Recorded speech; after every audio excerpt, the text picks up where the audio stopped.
سيدي صلاة وسلام عليك يا نبي حبيبي يا محمد أتيت بالسلام والهدى محمد حبيبي يا محمد يا رحمة للعالمين يا محمد يا من حليت حياتنا بالإيمان يا من بجمالك علمت الإحسان. میں دار ارقم اسکول مورگا کیمپس کلاس 3 9 میں پڑھتا ہوں. کیا آپ کو پتا ہے عید الاضحیٰ کیا ہے؟ میں آپ کو بتاتا ہوں. عید الاضحیٰ کا تعارف. عید الاضحیٰ کا مطلب ہے قربانی کی عید. عید الاضحیٰ کو بڑی عید اور بقرہ عید بھی کہا جاتا ہے. یہ عید اسلامی سال کے آخری مہینے ذی الحج کی 10 تاریخ کو منائی جاتی ہے جو کہ عید الفطر کے 2 ماہ 10 دن بعد آتی ہے. عید الاضحیٰ کا آغاز 624 ہجری میں ہوا. السلام علیکم. کیا آپ کو پتا ہے سنت ابراہیمی کیا ہے؟ آئیں میں آپ کو بتاتا ہوں. سنت ابراہیمی یہ عید حضرت ابراہیم علیہ السلام کی سنت کی یاد میں منائی جاتی ہے کہ جب وہ اللہ تعالیٰ کی رضا کے لیے اپنے اکلوتے بیٹے حضرت اسماعیل علیہ السلام کو قربان کرنے کے لیے تیار ہو جاتے ہیں اور حضرت اسماعیل علیہ السلام نے بھی اللہ تعالیٰ کی رضا کے سامنے گردن چکا دی. خوشی کے ساتھ تیز چھری کے سامنے اپنی گردن رکھ دی اور قربانی کی یہ یادگار اور تاریخ ساز مثال مسلمانوں کے لیے سنت ابراہیمی کے نام سے موسوم ہوئی. السلام علیکم. جماعت سیشن کا طالب علم ہوں. کیا آپ کو پتا ہے عید الاضحیٰ کا تاریخی پس منظر؟ آئے میں آپ کو بتاتا ہوں. حضرت ابراہیم علیہ السلام کا خواب. ایک بار حضرت ابراہیم علیہ السلام نے خواب میں دیکھا کہ آپ علیہ السلام اپنی سب سے پیاری چیز کو اللہ تعالیٰ کی راہ میں قربان کر رہے ہیں تو آپ علیہ السلام نے صبح اٹھ کر 100 اونٹ قربان کر دیے. دوسری رات پھر آپ علیہ السلام کو وہی خواب آیا تو آپ نے پھر 100 اونٹ قربان کر دی. تیسری رات آپ علیہ السلام کو پھر وہی خواب آیا تو آپ علیہ السلام سمجھ گئے کہ اللہ تعالیٰ آپ کی سب سے پیاری چیز حضرت اسماعیل علیہ السلام کی قربانی چاہتا ہے.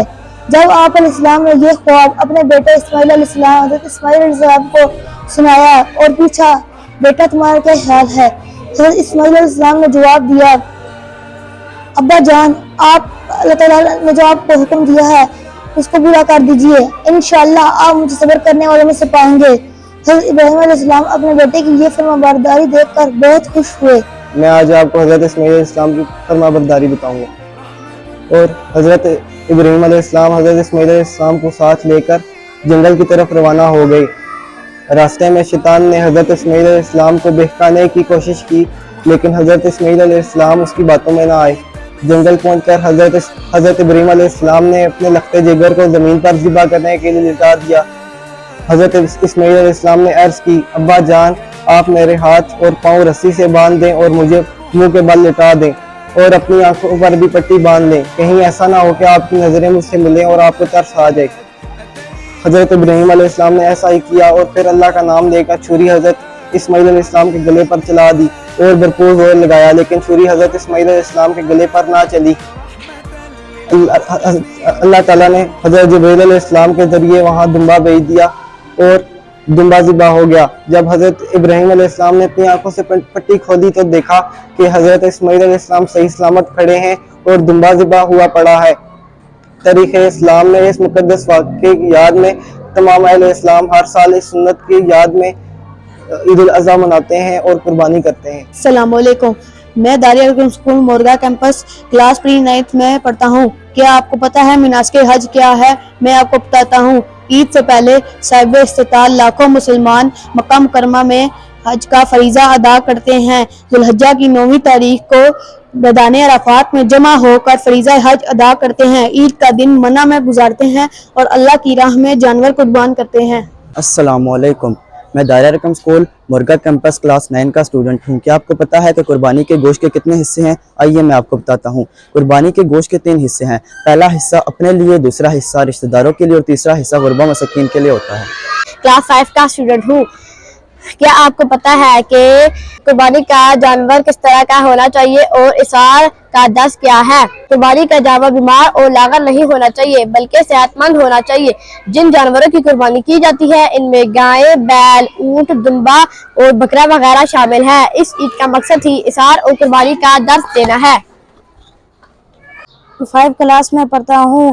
کیا آپ جانتے ہیں کہ تکبیرات تشریق کیا ہوتے ہیں؟ تکبیرات تشریق ذوالحجہ کی 9ویں تاریخ سے لے کر 13ویں تاریخ تک جن تکبیرات کو کثرت سے پڑھا جاتا ہے اور جو مسلمان حج ادا کرنے کی استطاعت نہیں رکھتے وہ بھی یہ پڑھ کے اجر و ثواب حاصل کر سکتے ہیں، اور وہ تکبیرات یہ ہیں۔ السلام علیکم، میرا نام محمد فلک زیر ہے، میں شعبہ دارالارقم اسکول مرغا کمپس کا طالب علم ہوں۔ میں آج آپ کو حج کی تکبیرات اور تلبیہ کے بارے میں بتاؤں گا۔ تکبیرات: اللہ اکبر، اللہ اکبر، اللہ اکبر، لا الہ الا اللہ، واللہ اکبر، اللہ اکبر، وللہ الحمد۔ تلبیہ: لبیک اللہم لبیک، لبیک لا شریک لک لبیک، ان الحمد والنعمت لک والملک لا شریک لک لبیک۔